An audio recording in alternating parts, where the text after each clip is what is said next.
श्री शिवाय नमस्तुभ्यं। आज के टाइम पे काफ़ी लोग बहुत ज़्यादा परेशान होते हैं कि अपनी मनोकामना पे लेकर के हमने बहुत सारे व्रत के उपवास के हमारी मनोकामना पूरी ही नहीं हो पा रही है। हमारी अपनी मनोकामना बहुत जल्दी पूरी करवानी है, तो ये आप वीडियो आपके लिए बहुत ही छोटा सा बहुत ही आसान सा उपाय है, तो आप सभी को करना चाहिए। इसके लिए बस आपको एक चम्मच शक्कर लेना, छोटा सा उपाय करना है जिससे आप अपने विशेष को, अपनी मनोकामना को बहुत जल्दी पूरी कर पाए। बस आपको पहले उपाय की आपको बात करते हैं कि मात्र 1 चम्मच शक्कर लेना है। इस चीज़ को बहुत सारे लोग शक्कर बोलते हैं और कुछ लोग चीनी भी बोलते हैं, तो ठीक है। अब यहाँ पे बात आती है कितने लेंगे। चीनी या शक्कर आप जब भी लेते हैं तो गिनती नहीं करते हैं, 1 चुटकी लिया जाता है। लेकिन इस उपाय में 1 चुटकी नहीं लेना है, बल्कि क्या लेना है, 1 चम्मच लेना है। 1 चम्मच आपको शक्कर लेना है, साथ ही साथ 1 तांबे का लोटा भी ले लेना है। तांबे के लोटे में 2 से चीज़ों को डालना होगा। कौन सा, क्या क्या, कि सबसे पहले आपको इस कलश के अंदर जल भरना है। जल के अंदर आपको नेसेसरी हो जाएगा गंगा जल डालने का, ठीक है। गंगा जल डाल दीजिए। गंगा जल डालने के बाद में इस कलश के अंदर जो भी आपने चीनी या शक्कर लिए वो डालेंगे। साथ ही साथ हम महादेव के सबसे प्रिय चीज़ लेंगे, वो होगी आपकी बेल पत्र, ठीक है। इतनी सी चीज़ों को कलश के अंदर डाल देना। इस कलश को उठा करके जितने भी रूम्स होंगे, जितने भी कमरे होंगे, उन सभी कमरों में ले करके घूम लेना एक बारी। उसके बाद में आप इस कलश को उठाना। कलश उठाने के बाद आप इस उपाय को अपने घर पे भी कर सकते हो और आप इस उपाय को मंदिर में भी कर सकते हो, जो आपको ईजी लगे, आसान लगे। बातें करते हैं कौन से दिन करें इस उपाय को। जैसे कि मान लीजिए चाहे वो बुधवार के दिन हो या बृहस्पतिवार के दिन हो, आपको कभी भी ऐसा लगता हो कि हम अपनी मनोकामना जल्दी पूरी करनी है, तो आप इस उपाय को कर सकते हैं। सुबह से लेकर के शाम तक के टाइम पे एक नाम मैं आपको लिखने बताऊंगा, उस नाम को नोट कर लीजिएगा, ठीक है। रामेश्वर, मतलब रामेश्वर महादेव, ठीक है। यही महादेव का स्मरण करके जो आपके मनोकामना है, जो आपकी विश इच्छा है, उस इच्छाओं से वही शक्कर और बेल पत्र वाला जल महादेव के शिवलिंग के ऊपर समर्पित कर देना। यही जल बहता हुआ जलाधार से नीचे गिरेगा। इस जल को थोड़ा सा लेकर के अपने दोनों आँखों में लगा लेना इस जल को। और इस उपाय को किसके नाम से करना है, रामेश्वर महादेव के नाम से आप इस उपाय को कर सकते हैं, जिससे आपकी बरसों पुरानी जो मनोकामना है, वो जो विशेष है, वो आप बहुत जल्दी पूरी कर पाए, ठीक है। तो चलो पहला उपाय की बात कर लिए, आगे बढ़ते इस वीडियो के हम अपने दूसरे उपाय की तरफ, जो कि आपको करना है शहद के साथ में। ये उपाय आपको बहुत सारी मनोकामना पूरी कर सकता है। अभी तक आपने जितने भी कथा गुरुजी की सुनी होगी, जितने भी कथा आपने गुरुजी को सुनते हो, उस पूरी कथा में कितने घंटे कथा होते हैं, 3 घंटे। 3 घंटे की कथा में जितने भी पत्र पढ़ते हैं गुरुजी, उन पत्रों में इन इस उपाय का जिक्र जरूर होता है। कोई भी एक पत्र ऐसा जरूर निकल जाएगा जिस पत्र में इसका उपाय होता है। यही उपाय आपको मैं समझाने जा रहा हूँ, और बहुत सी लोगों ने पत्रों के माध्यम से अपने इस उपाय को, अपनी जो भी चीज़ें उनकी पूरी हुई है, वो बताया है। इसके लिए आपको लेना है शहद। अब यहाँ पर आपको गिनती मत करना, 1 बूंद 2 बूंद थोड़ा सा शहद लीजिएगा। शहद लेने के बाद में महादेव की सबसे प्रिय चीज़ लेनी है, वो है बेलपत्र। अब आपको एक चीज़ का ध्यान रखना चाहिए, ठीक है।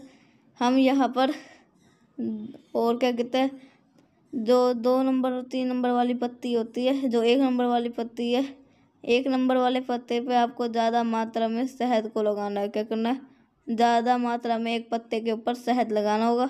और इसी शहद हुए बेलपत्र को आपको तांबे के लोटे में जल भर के महादेव के शिवलिंग के पास में, इस उपाय के लिए सबसे पहले आपको अपना जल चढ़ाना होता है महादेव के शिवलिंग के ऊपर, ठीक है।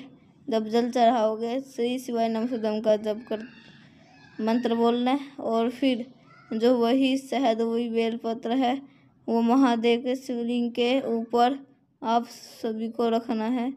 जब हमारी कोई भी मनोकामना बहुत दिनों से अधूरी होती है, बहुत दिन से पूरी नहीं हो पाती है, तो महादेव का कुंदक रूप ध्यान रखते हैं, कुंदकेश्वर महादेव।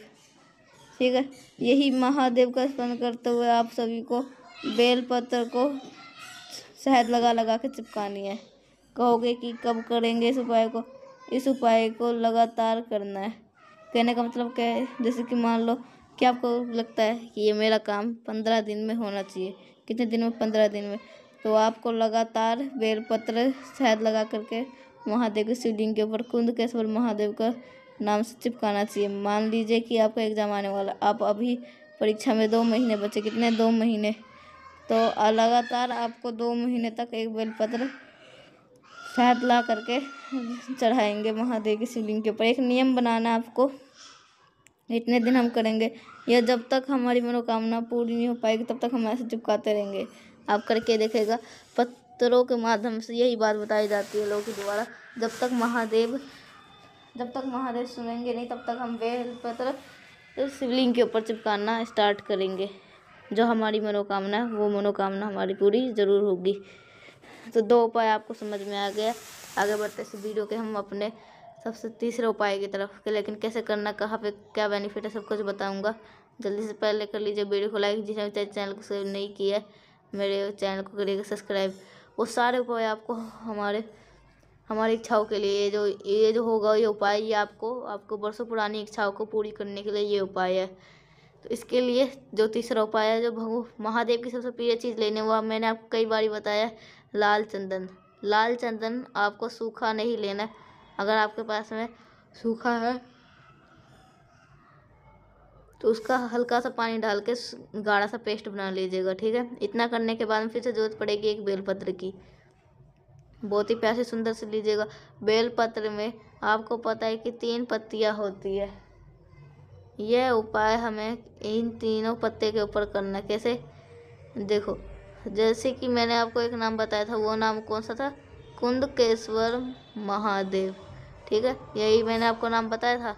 तो आप सभी लोगों को जो लाल चंदन है, उस लाल चंदन को कुंदकेश्वर महादेव के नाम से बेलपत्र के इन तीनों पत्तियों पे आपको लगाने होंगे चंदन। आपको भी इसी की तरह लाल चंदन लगाने के बाद में आप इस बेलपत्र को उठाएंगे और फिर महादेव के शिवलिंग के पास में ले जा करके आएंगे।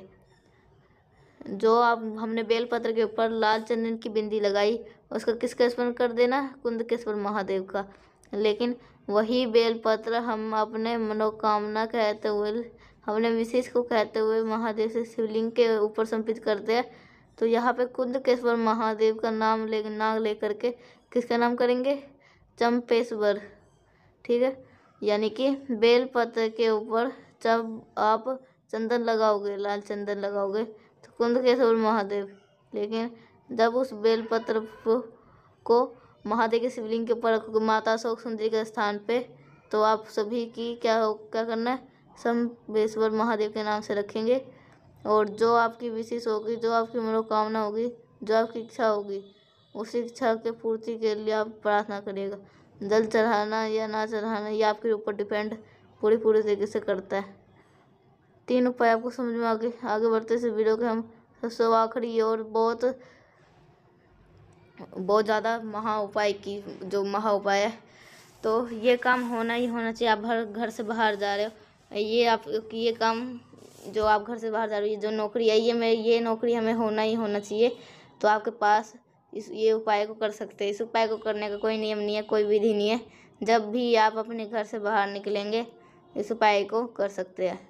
इसके लिए आपको 2 काली मिर्च लेनी है, बहुत ज़्यादा लेना ही नहीं है, ये सिर्फ 2 काली मिर्च लेंगे।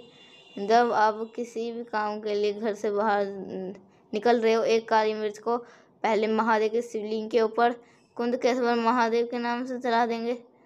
जब आप घर से बाहर निकलने वाले हो, शूज पहनने से पहले इस उपाय को करना है। पहले 1 काली मिर्च महादेव के शिवलिंग के ऊपर समर्पित कर दो नंगे पैर। इसके बाद में शूज पहन लो। फिर जो 1 काली मिर्च आपके पास में और बची है, जब आप उसको मेन गेट से अपने घर के बाहर निकल रहे हो, तो वही 1 काली मिर्च अपने घर के लेफ़्ट साइड में रख करके, और फिर मतलब कि अपने घर के बाहर रख करके लेफ़्ट पैर से, मतलब उल्टे पैर से उस काली मिर्च को फोड़ करके दबा करके निकल जाते हैं ना, तो आपकी सारी विशेष जिस काम के लिए आप जा रहे हो वो काम में भी आपको सफलता जरूर मिलेगी।